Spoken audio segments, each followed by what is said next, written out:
Hi. ഒരു narcissist ആയിട്ടുള്ള വ്യക്തിയുടെ കയ്യിൽ നിന്ന് അയാൾ മാനിപ്പുലേഷനിലൂടെയും കൺട്രോളിങ്ങിലൂടെയൊക്കെ അയാൾ ഇരയാക്കി വെച്ചിട്ടുള്ള ആ വിക്ടിം അയാളിൽ നിന്ന് രക്ഷപ്പെടാൻ ശ്രമിക്കുമ്പോൾ വീണ്ടും അയാളുടെ ബന്ധത്തിലേക്ക് തന്നെ തിരിച്ചു കൊണ്ടുവരാൻ വേണ്ടിയിട്ട് അയാൾ കുറച്ച് മാനിപ്പുലേഷൻ രീതികൾ നടത്തും. ഈ മാനിപ്പുലേഷൻ രീതികളെയാണ് നമ്മൾ ഹൂവറിങ് എന്ന് പറയാം. അപ്പോൾ അയാൾ ആദ്യമായിട്ട് നടത്തുന്ന മാനിപ്പുലേഷൻ രീതിയാണ് ലവ് ബോംബിങ് നടത്തും.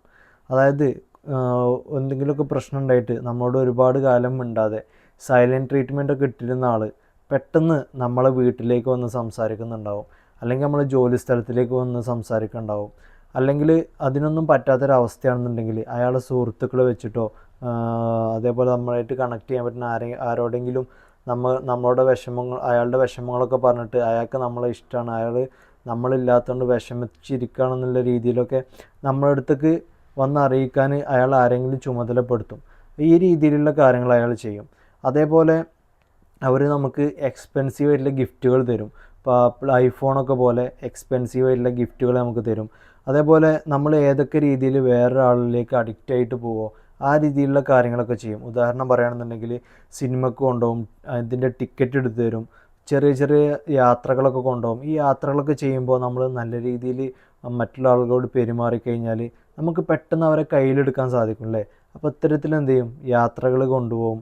അതേപോലെ നമ്മളെ ബർത്ത്ഡേ അതേപോലെ ഈവൻ്റൊക്കെ വരികയാണെന്നുണ്ടെങ്കിൽ അതിന് അൺഎക്സ്പെക്റ്റഡ് ആയിട്ടുള്ള ഗിഫ്റ്റുകൾ തരും. അങ്ങനെ ഏതൊക്കെ രീതിയിൽ നമ്മളെ വീഴ്ത്താൻ പറ്റുമോ ആ രീതിയിലുള്ള ലവ് ബോംബിംഗ് ഒക്കെ നടത്തിയിട്ട് എന്ത് ചെയ്യും, അയാൾ നമ്മളെ മാനിപ്പുലേഷൻ ചെയ്യാൻ ശ്രമിക്കും. അതേപോലെ അയാൾ ചെയ്യുന്ന വേറൊരു കാര്യം, അയാൾ വളരെ സങ്കടത്തിലാണെന്നും അയാൾ ഭയങ്കര ദുഃഖത്തിലാണ്, നമ്മളില്ലാത്തതുകൊണ്ട് അയാൾ ഭയങ്കര ദുഃഖത്തിലാണെന്നൊക്കെ അറിയിക്കാൻ വേണ്ടിയിട്ട് സാഡായിട്ടുള്ള അയാളെ സെൽഫി എടുത്തിട്ട് സോഷ്യൽ മീഡിയയിൽ സ്റ്റാറ്റസ് വെക്കുക, അല്ലെങ്കിൽ ഏതെങ്കിലും രീതിയിൽ സുഹൃത്തുക്കൾ വഴിയോ അത് അറിയിക്കാൻ വേണ്ടിയിട്ട് ശ്രമിക്കുക. അതേപോലെ നമ്മളാണ് അയാളെ വേദനിപ്പിച്ചതും അയാളെ അബ്യൂസ് ചെയ്തതെന്നൊക്കെ തോന്നിപ്പിക്കുന്ന രീതിയിലുള്ള കാര്യങ്ങൾ എന്ത് ചെയ്യും, അവരുടെ അടുത്ത് നിന്ന് ചെയ്യുന്നുണ്ടാവും.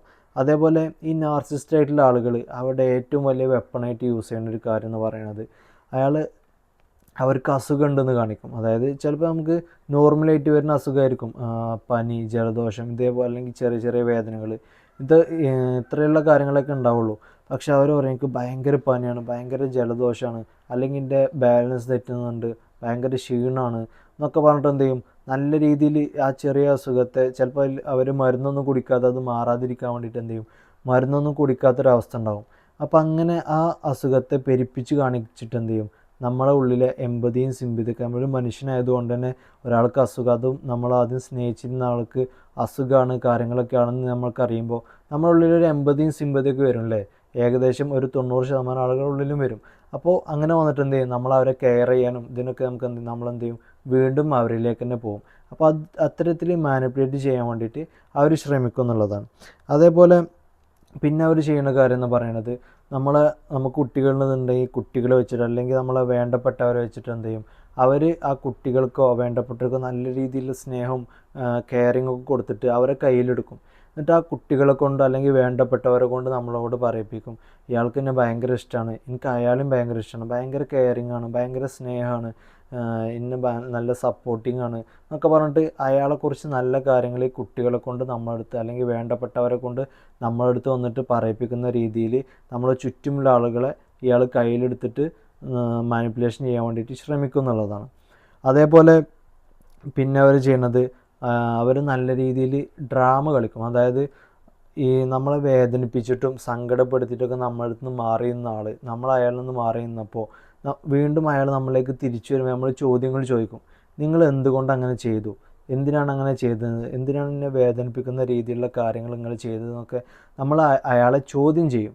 അപ്പോൾ അത്തരത്തിലുള്ള ചോദ്യം ചെയ്യൽ ഒഴിവാക്കാൻ വേണ്ടിയിട്ട് തന്നെ അയാൾ നമ്മുടെ അടുത്തേക്ക് വരുമ്പോൾ പറയണത്, അവന് എന്തെങ്കിലും ഒരു ഡ്രാമ സിറ്റുവേഷൻ ഉണ്ടാക്കിയിട്ട് അയാൾ എന്നെക്കുറിച്ച് അങ്ങനെ പറഞ്ഞു, ഇങ്ങനെ കുറ്റങ്ങൾ പറഞ്ഞ് നടക്കുന്നുണ്ട്, അല്ലെങ്കിൽ അയാൾ ഇങ്ങനെ കുറ്റങ്ങൾ പറഞ്ഞു വരുന്നുണ്ട്, അല്ലെങ്കിൽ അയാൾ ഇങ്ങനെ ഓരോരോ കുറ്റങ്ങൾ പറഞ്ഞിട്ട് നമ്മളെ റിലേഷൻഷിപ്പ് തകർക്കാൻ വേണ്ടിയിട്ട് വരികയാണ്, ചുറ്റുമുള്ള ആളുകളൊക്കെ നമ്മളെ തകർക്കാൻ വേണ്ടിയിട്ട് നോക്കുകയാണ്, അതുകൊണ്ടാണ് നമുക്ക് ഇങ്ങനെ സംഭവിച്ചതെന്നൊക്കെ പറഞ്ഞിട്ട് നമ്മളെ ശ്രദ്ധ വേറെയുള്ള മറ്റുള്ള ആളുകളിലേക്കൊക്കെ തിരിച്ചു വിടുന്ന ഒരവസ്ഥ ഉണ്ടാക്കും. അങ്ങനെ ഇതൊക്കെ കേട്ടിട്ട് നമ്മൾ മറ്റുള്ള ആളുകളോട് പ്രതികരിക്കാൻ വേണ്ടിയിട്ട് തയ്യാറായി കഴിഞ്ഞാൽ ഈ നാർസിസ്റ്റ് ആയിട്ടുള്ള വ്യക്തികൾക്ക് കൺഫേം ആയി എന്ത്, നമ്മൾ അയാളുടെ മാനിപ്പുലേഷനിൽ വീണു എന്നുള്ളത്. കാരണം അയാൾക്ക് അതാണ് വേണ്ടത്, നമ്മളെ ശ്രദ്ധ അവരിലേക്ക് തിരിക്കുക. അപ്പോൾ ഈ തിരിക്കണോട് കൂടിയിട്ട് എന്ത് ചെയ്യും, നമ്മൾ ഇയാളിലേക്ക് പോകും, ഈ നാർസിസിസ്റ്റ് ആയിട്ടുള്ള വ്യക്തിയിലേക്ക് വീണ്ടും പോകും.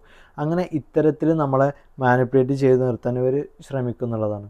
അതേപോലെ അയാൾ ചെയ്യുന്ന വേറൊരു കാര്യമാണ്, നമ്മളൊരു എന്താ പറയുക ഒരു ദിവ്യ മനുഷ്യനെ, അതായത് ഒരു എന്താ പറയുക നല്ലൊരു വ്യക്തിയായിട്ട് അയാൾ ചിത്രീകരിക്കും. നീ കാരണമാണ് ഞാൻ ഈ നിലയിലെത്തിയത്, നീ കാരണമാണ് ഞാൻ ഇത്തരത്തിൽ ഉയരത്തിലെത്തിയത്, നിനക്ക് വേണ്ടിയിട്ടാണ് ഞാനിങ്ങനെ മാറിയത്, നീയാണ് എൻ്റെ ഈ വളർച്ചയ്ക്ക് കാരണം എന്നൊക്കെ പറഞ്ഞിട്ട് എന്ത് ചെയ്യും, നമ്മളൊരു മഹത്തായിട്ടുള്ള വ്യക്തിയായിട്ട് ഇവർ ചിത്രീകരിക്കാൻ തയ്യാറാവുന്നുള്ളതാണ്. അതേപോലെ ഇവർ ചെയ്യുന്ന വേറൊരു കാര്യം, ഇയാൾ നമ്മളൊരുപാട് അബ്യൂസ് ചെയ്തും നമ്മളെ സങ്കടപ്പെടുത്തിയൊക്കെ നിന്നിട്ടുണ്ടാവും. ഇതിൻ്റെ ഒന്നും ഉത്തരവാദിത്വം ഏറ്റെടുക്കാതെ അയാൾ നമ്മുടെ അടുത്തേക്ക് വന്നിട്ട് നല്ല രീതിയിൽ സോറി പറയും, ഇനി അങ്ങനെയൊന്നും ഉണ്ടാവില്ല, ഇനി ആവർത്തിക്കില്ല, ഞാൻ പുതിയൊരു വ്യക്തിയാണെന്നൊക്കെ പറഞ്ഞിട്ട് നമ്മുടെ അടുത്ത് വന്നിട്ട് എന്ത് ചെയ്യും, നല്ല രീതിയിൽ സോറി പറയുന്ന ആളുകളായിരിക്കും ഇവർ. എന്നിട്ട് എന്ത് ചെയ്യും, നമ്മൾ ഏത് രീതിയിലുള്ള ആളെയാണ് നമ്മൾ ഉദ്ദേശിച്ചത്, നമുക്ക് ഏതൊക്കെ കാര്യങ്ങളാണ് ഇഷ്ടമുള്ളത് ആ കാര്യങ്ങളൊക്കെ അയാൾ ചെയ്യുന്നുണ്ടാവും. നമ്മൾ ഏത് രീതിയിലുള്ള ആളാണോ ഉദ്ദേശിച്ചത് ആ രീതിയിലായിട്ട് അയാൾ മാറുന്നത് പോലെയൊക്കെ നമ്മളെ മുന്നിൽ കാണിക്കും. അപ്പോൾ ഇത്തരത്തിൽ സോറിയും കാര്യങ്ങളൊക്കെ പറഞ്ഞിട്ട് നമ്മളെ മാനിപ്പുലേറ്റ് ചെയ്ത് നിർത്താൻ ഇവർ ശ്രമിക്കുന്നുള്ളതാണ്. അതേപോലെ ഇതൊന്നും നടക്കാതെ വരുമ്പോൾ ഇവർ ചെയ്യുന്ന അവസാനത്തെ കാര്യമാണ്, നമ്മളെ പേടിപ്പിച്ചിട്ട് കൺട്രോളിൽ നിർത്താൻ നോക്കും. നമ്മൾ അവരായിട്ട് ബന്ധം നിലനിർത്തിയ ടൈമിലുള്ള കാര്യങ്ങൾ അല്ലെങ്കിൽ ഫോട്ടോസ് ഇത്തരത്തിലുള്ള കാര്യങ്ങളൊക്കെ വെച്ചിട്ട് നമ്മളെ ഭീഷണിപ്പെടുത്തും. നീ അങ്ങനെ ചെയ്ത് കഴിഞ്ഞാൽ ഞാനിത് പബ്ലിഷ് ചെയ്യും, സോഷ്യൽ മീഡിയയിൽ പബ്ലിഷ് ചെയ്യും എന്നൊക്കെ പറഞ്ഞിട്ട് ആ രീതിയിൽ പേടിപ്പെടുത്താൻ നോക്കും. അല്ലെങ്കിൽ ഞാൻ ആത്മഹത്യ ചെയ്യാൻ നിൽക്കുകയാണ്, ഞാൻ എന്തെങ്കിലും ചെയ്യൂട്ടോ, എനിക്ക് തീരെ സഹിക്കാൻ കഴിയണില്ല, എനിക്ക് ഇല്ലാതെ പറ്റണില്ല, ഞാൻ എന്തെങ്കിലുമൊക്കെ ചെയ്യുന്നിട്ട് എൻ്റെ പേര് എഴുതി വെക്കും എന്നൊക്കെ പറഞ്ഞിട്ട് എന്ത് ചെയ്യും, നമ്മളെ പേടിപ്പിച്ചിട്ട് അവരെ കൺട്രോളിൽ നിർത്താൻ വേണ്ടിയിട്ട് ശ്രമിക്കും. അപ്പോൾ ഇത്തരത്തിലുള്ള ഒരുപാട് കാര്യങ്ങൾ വെച്ചിട്ട് എന്ത് ചെയ്യും, നമ്മൾ അവരിൽ നിന്ന് രക്ഷപ്പെടാൻ നിൽക്കുമ്പോൾ നമ്മൾ പോലും അറിയാതെ അവർ നമ്മളെ വീണ്ടും ആ ബന്ധത്തിലേക്ക് കൊണ്ടുപോകാൻ വേണ്ടിയിട്ട് ഇത്തരത്തിൽ മാനിപ്പുലേഷൻ രീതികൾ നടത്തും. അപ്പോൾ ഇങ്ങനെ പേടിപ്പിക്കുന്ന സിറ്റുവേഷനൊക്കെ ഉണ്ടാകുമ്പോഴാണ് നമ്മൾ കഴിഞ്ഞ വീഡിയോയിൽ പറഞ്ഞ പോലെ നമുക്ക് നല്ലൊരു സുഹൃത്തോ ഒരു സൈക്കോളജിസ്റ്റ് നമ്മളെ കൂടെ വേണമെന്ന് പറയുന്നത്, ഒരു സഹായിയായിട്ട്. അപ്പോൾ ഇത്തരത്തിലുള്ള കാര്യങ്ങളൊക്കെ അറിഞ്ഞു വെച്ചിട്ട് വേണം നമ്മൾ അവരിൽ നിന്ന് രക്ഷപ്പെടാൻ വേണ്ടിയിട്ട് ശ്രമിക്കാൻ എന്നുള്ളതാണ്. ഈ നാർസിസിസ്റ്റായിട്ടുള്ള വ്യക്തികൾക്ക് അവർ കൺട്രോൾ വെച്ചിരിക്കുന്ന ഇര എന്ന് പറയുന്നത് അവർക്കൊരു എൻ്റർടൈൻമെൻ്റ് ആണ്. കാരണം അവർക്ക് വേണ്ട സമയത്ത് അവർക്ക് സന്തോഷിപ്പിക്കാൻ കഴിയും, സങ്കടപ്പെടുത്താൻ കഴിയും, വീക്കാക്കാൻ കഴിയും. അങ്ങനെ അവർ നമ്മളൊരു കളിപ്പാട്ടമായിട്ടായിരിക്കും അവരുടെ കയ്യിൽ വെച്ചിട്ടുണ്ടാവുക. അതിൻ്റെ കാരണം നമ്മൾ കഴിഞ്ഞ വീഡിയോയിലൊക്കെ പറഞ്ഞ പോലെ നമ്മളെ കോൺഫിഡൻസും നമ്മളെ ചുറ്റുള്ള ആളുകളൊക്കെ തകർത്തിട്ട് നമ്മളെ അയാളിലേക്ക് മാത്രമാക്കിയിട്ട് എന്ത് ചെയ്യും, ഇയാൾ പല മാനിപ്പുലേഷൻ നടത്തിയിട്ട് അയാളിലേക്ക് മാത്രമാക്കിയിട്ട് നമ്മളെ ചുരുക്കിയിട്ടുണ്ടാവും. അതുകൊണ്ട് തന്നെ നമ്മൾ ഈ വിക്റ്റിമായിട്ടുള്ള ആളുകൾ അവരിൽ നിന്ന് രക്ഷപ്പെട്ടു പോരുക എന്നുള്ളത് അവർക്ക് വളരെ ബുദ്ധിമുട്ടുള്ള കാര്യമാണ്. അപ്പോൾ അതുകൊണ്ട് തന്നെ നമ്മൾ രക്ഷപ്പെട്ടു പോരാൻ തീരുമാനിച്ചു കഴിഞ്ഞാൽ ഇത്തരത്തിലുള്ള മാനിപ്പുലേഷൻ രീതികളൊക്കെ കണ്ടിട്ട് ഒന്നിലും പെടാതെ നമുക്കതിൽ നിന്ന് പൂർണ്ണമായിട്ടും റിക്കവർ ചെയ്തെടുക്കാൻ നമുക്ക് സാധിക്കണം എന്നുള്ളതാണ്. ഈ വീഡിയോ ഇത്രയും നേരം കാണുമ്പോൾ നമുക്കിങ്ങനെ തോന്നും, നമ്മളും ഇതേപോലെ മാനിപ്പുലേഷൻ രീതികൾ നടത്തിയിട്ട് നമ്മളെ സ്നേഹിക്കുന്ന ആളുകളെ നമ്മൾ കൺട്രോൾ നിർത്താൻ വേണ്ടി ശ്രമിക്കാറുണ്ടല്ലോ, ഞാനൊരു നാർസിസ്റ്റ് ആണോ എന്നുള്ള രീതിയിൽ നമുക്കൊരു തോന്നൽ വരും. നമ്മൾ ഈ വീഡിയോ ഇത്രയും നേരം കണ്ടിട്ടുണ്ടെന്നുണ്ടെങ്കിൽ നിങ്ങൾ ഒരിക്കലും ഒരു നാർസിസ്റ്റ് അല്ല. കാരണം ഒരു നാർസിസ്റ്റിന് ഒരു വീഡിയോ കാണാനൊന്നും ടൈമില്ല. കാരണം അയാൾ എവിടെ പോകുകയാണെന്നുണ്ടെങ്കിൽ എന്ത് ചെയ്യുകയാണെന്നുണ്ടെങ്കിലും മറ്റുള്ള ആളുകളെ സങ്കടപ്പെടുത്താനും ഒരു കൺട്രോൾ നിർത്താനും വേണ്ടിയിട്ടുള്ള സംസാരങ്ങളും നെഗറ്റീവായിട്ടുള്ളൊരു വൈബായിരിക്കും അവരെ കൂടെ ഉണ്ടാകുക. അവരെപ്പോഴും നെഗറ്റീവായിട്ട് ആളുകളെ കൺട്രോൾ നിർത്താൻ വേണ്ടിയിട്ട് ശ്രമിക്കുന്ന തിരക്കിലായിരിക്കും. അപ്പോൾ അതിൻ്റെ ഇടയിൽ നിങ്ങൾ ഈ വീഡിയോ ഇത്രയും നേരം കണ്ടിട്ടുണ്ടെന്നുണ്ടെങ്കിൽ നിങ്ങളിൽ ഇത്തരത്തിലുള്ള മാനിപ്പുലേഷൻ രീതികളൊക്കെ ഉണ്ടെന്നുണ്ടെങ്കിലും നിങ്ങളൊരു നാർസിസ്റ്റ് അല്ല. കാരണം നമ്മൾ ഈ നാർസിസ്റ്റായിട്ടുള്ള വ്യക്തിയുടെ ബന്ധത്തിൽ നിൽക്കുമ്പോൾ ഇവർ കാണിക്കുന്ന സ്നേഹം കണ്ടിട്ടാണ് നമ്മൾ പഠിക്കുക. ഇവർ നമ്മളെ മാനിപ്പുലേഷൻ ചെയ്യുന്നുണ്ടാവും, നമ്മളെ എപ്പോഴും നമ്മൾ ചിന്തിക്കുന്ന രീതിയിൽ സ്റ്റാറ്റസ് വെച്ചിട്ട് സൈലൻറ്റ് ട്രീറ്റ്മെൻറ്റ് വരുന്നുണ്ടാവും.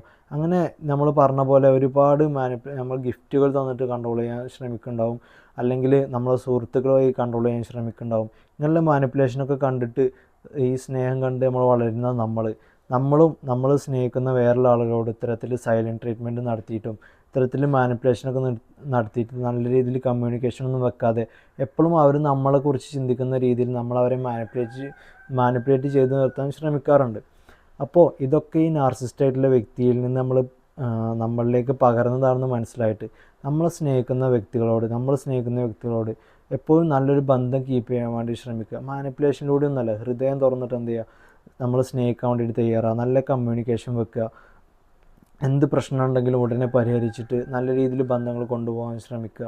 അപ്പോൾ ഇത്തരത്തിലുള്ള കാര്യങ്ങളൊക്കെ മറ്റുള്ള ആളിൽ നിന്ന് നമ്മളിലേക്ക് പകർന്നതാണെന്ന് മനസ്സിലാക്കിയിട്ട് അത് ഇതോട് കൂടിയിട്ട് ഉപേക്ഷിച്ചിട്ട് എന്ത് ചെയ്യണം, നമ്മളായിട്ട് ബന്ധമുള്ള ആളുകളെ ഇത്തരത്തിൽ മാനിപ്പുലേറ്റൊന്നും ചെയ്യാതെ നല്ല കമ്മ്യൂണിക്കേഷനൊക്കെ നിർത്തിയിട്ട് ആ സ്നേഹബന്ധം നല്ല രീതിയിൽ കൊണ്ടുപോകാൻ വേണ്ടിയിട്ട് ശ്രമിക്കുക എന്നുള്ളതാണ്. അപ്പോൾ ഇത്രയും നേരം ഈ വീഡിയോ കണ്ടിട്ട് നിങ്ങൾക്കത് ഉപകാരപ്രദമായോ ഇല്ല എന്നുള്ളത് നിങ്ങളത് കമൻറ്റിൽ രേഖപ്പെടുത്തുക. ഇത്രയും പറഞ്ഞിട്ട് നിർത്തുന്നു. അടുത്ത വീഡിയോയിൽ കാണാം. Thank you.